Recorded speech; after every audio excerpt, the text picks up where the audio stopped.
중국 국영 기업들이 잇따라 무너지고 있습니다. 반도체부터 자동차, 광산 기업까지 디폴트 채무 불이행 상태에 빠지면서 중국 금융시장에 대혼란이 발생했습니다.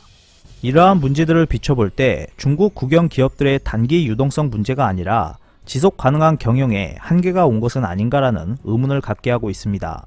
피커TV에서 자세한 내용 전해드리겠습니다.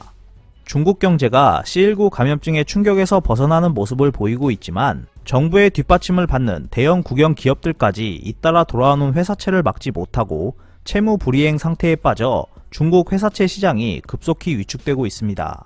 11월 17일 중국 매체 차이신 등에 따르면 중국의 유망 반도체 기업인 칭화유니그룹이 11월 17일 만기가 돌아온 13억 위안 규모의 회사채를 상환하지 못하고 디폴트를 냈습니다.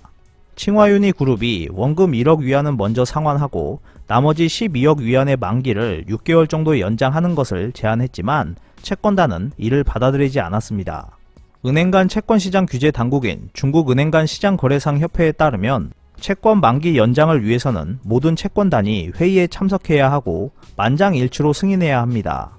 승인을 거절한 채권단의 일부는 칭화유니그룹이 채무를 어떻게 상환할지 정보를 받지 못했고 만기 연장도 해결하지 못할 것으로 판단하고 반대표를 던진 것으로 알려졌습니다. 칭화유니그룹은 시진핑 국가주석이 나온 명문 칭화대가 51% 지분을 보유한 메모리 반도체 전문 설계 제조사인 중국 국영기업입니다. 이 기업은 자회사만 588곳이 있고 상장회사도 36곳을 거느리고 있습니다. 한국에서도 중국 반도체 굴기의 상징 기업으로 잘 알려져 있습니다. 칭화유니그룹은 자회사 YMTC를 통해 64단 3D 랜드 기반의 256GB급 랜드 플래시 등 일부 제품을 양산 중이지만 아직 투자 규모 대비 실적은 미진한 편이어서 지속적으로 유동성 위기에 몰렸습니다. 문제는 칭화유니그룹의 수익성이 단기간에 획기적으로 개선되기 어려운 가운데 채무 규모가 1567억 위안에 달한다는 점입니다. 이 중에서도 2024년까지 만기가 돌아오는 중국 내 회사채만 해도 총 12개에 걸쳐 177억 위안 규모에 달합니다. 이와 별개로 내달에는 역외에서 발생한 4억 5천만 달러 표시 회사채 만기도 도래합니다. 이달 중반까지만 해도 AAA였던 칭화유니그룹 회사채 신용 등급은 투자 등급 중 가장 낮은 BBB로 수직 강등됐습니다.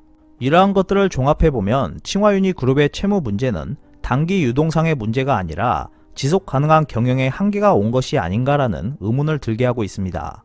또한 라오닝성 정부가 80% 지분을 가진 국영 자동차 회사로 BMW의 중국 내 합작 파트너 회사인 화천자동차도 11월 16일 65억 위안 규모의 회사채 디폴트를 선언했습니다.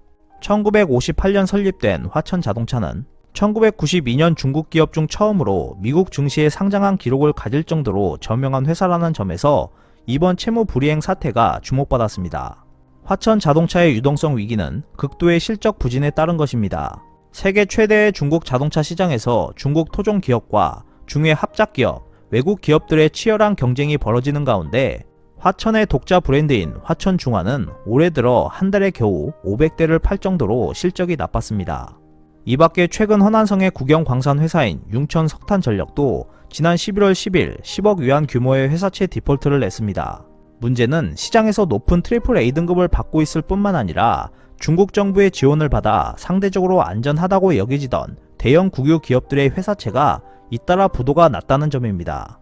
홍콩 일간 사우스차이나 모닝포스트는 중국의 국영 기업들이 발행한 회사채에서 잇따라 디폴트가 나타남에 따라 세계에서 두 번째로 큰 채권 시장에 큰 충격이 가해졌다며 이에 따라 지방정부의 보증과 중국 신용평가 기관들의 신뢰에 의문이 제기됐다고 지적했습니다. 융청석탄전력 회사채의 경우 AAA 등급의 상업보험 10억 위안에 대한 원금과 이자를 지급하지 못해 채권 가격이 93% 폭락하면서 패닉셀 현상이 나타날 정도로 중국 회사채 시장은 크게 요동쳤습니다. 신규 회사채 발행도 여러 건 취소되는 등 시장 유동성이 전체적으로 훼손되는 흐름도 나타나고 있습니다. 최근 돌출한 회사채 디폴트 사태는 중국 경제가 C19 감염증의 충격에서 빠져나와 본격적으로 회복 기미를 보이는 가운데 나타났습니다.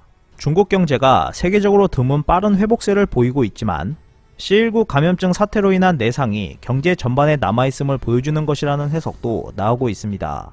미국 등 서방 선진국들의 수준에는 크게 미치지 못했지만 올해 들어 중국은 감염증 충격을 극복하고자 지급 준비율과 시중 금리 인하를 유도하고 기업의 대규모 저리 정책 자금을 대출해주는 등 유동성 공급을 크게 늘렸습니다.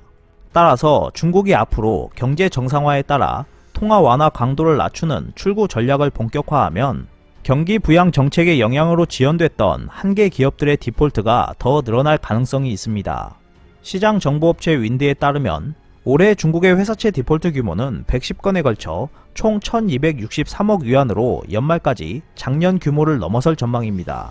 연이은 채무 불이행 사태는 융청 석탄전력 채무 불이행 이전까지 경고나 등급 하락이 없었다는 점에서 지역 신용평가 기관의 위험성 평가에 대한 신뢰성의 의문을 불러일으켰습니다.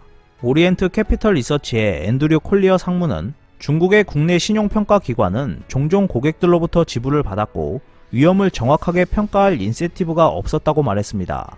그리고 그는 중국 내 신용평가 기관이 해외 평가 기관들이 하는 방식처럼 언론이나 투자자들의 의견에 대해서 면밀히 조사하지 않았다며 최근 채권 채무 불이행이 증가했음에도 불구하고 중국 신용평가 기관의 정확성이 개선된 것이 없다고 말했습니다. 중국의 국영 기업들은 자금 조달을 위해 회사 채권 시장을 점점 더 많이 사용하고 있습니다. 신용평가사 피치는 중국 내 신용평가사들로부터 AA+ 이하 등급을 받은 신용이 약한 정부 지원 기업들이 올해 신용 등급이 비슷한 일반 사기업들의 채권 5천억 위안보다 많은 거의 7천억 위안 상당의 채권이 만기될 것으로 예상했습니다.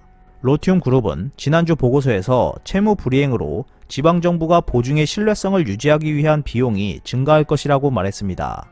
점점 커지고 있는 부채 더미를 통제하기 위해 베이징은 많은 지방정부가 차입 자금을 조달하는 데 사용하는 비공식 대출 채널인 그림자 금융을 부활시켰습니다. 이 계획은 지방정부가 부채 상환을 이행하지 못할 가능성을 증폭시켰습니다. 더욱이 중국은 C19 감염증 대유행으로 인한 경제적 피해를 상쇄하기 위해 지방정부의 인프라 지출 할당량을 확대했습니다. 그러나 이러한 프로젝트는 단기적인 수익을 창출하지 못할 것이며 부채가 늘어나 채무 불이행의 위험을 증가시킬 것입니다. 중국인민은행은 11월 16일 중국은행 시스템에 1200억 위안 이상을 투입하여 유동성을 공급하고 채권 시장의 불안감을 완화시켰습니다. 하지만 이러한 위험 회피가 더 넓은 시장으로 확산되어 추가적인 채무 불이행을 야기시키거나 전반적인 기업 신용 성장을 둔화시킬 가능성이 있다는 것을 배제할 수 없을 것입니다. 중국 국영 기업들의 경영 악화에 따른 피해가 없도록 한국 역시 각별한 주의가 필요해 보입니다. 오늘 준비한 소식은 여기까지입니다. 끝까지 시청해주셔서 감사합니다. 여러분의 좋아요와 구독은 영상 제작에 큰 힘이 됩니다. 앞으로도 피커TV에 많은 관심 부탁드리겠습니다. 오늘도 즐겁고 멋진 하루 보내세요. 다음 영상에서 뵙겠습니다.